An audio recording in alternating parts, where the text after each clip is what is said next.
Anger echoed around Washington today over the death of Otto Warmbier. It's a total disgrace what happened to Otto. That should never, ever be allowed to happen. Murder, Senator John McCain called it. What do you think about someone who comes back totally incomprehensible and with significant brain damage? What would you describe it as? Warmbier's return to the U.S. and his death yesterday puts the spotlight on a handful of other foreign prisoners in North Korea, including one Canadian, Reverend Hyun Soo Lim, prisoner number 36 in this interview last year.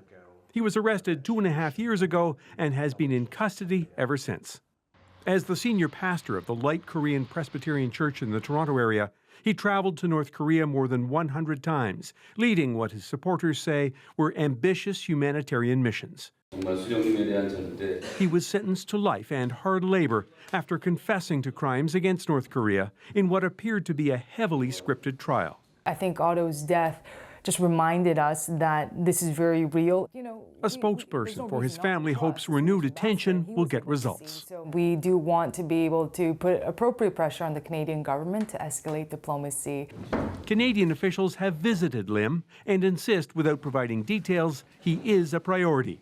In a statement to CBC News, Global Affairs Canada said today, "We have been actively engaged on this difficult case, and consular officials are working actively to secure Mr. Lim's release."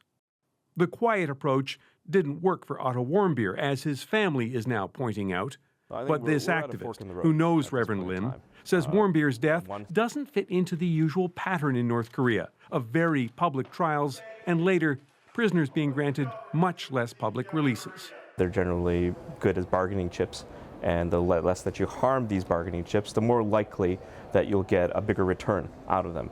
What North Korea might want for Lim isn't known. And if diplomacy has to wait until the anger over Warmbier's death fades, that will take time. Warmbier will have a public funeral in his hometown of Cincinnati later this week.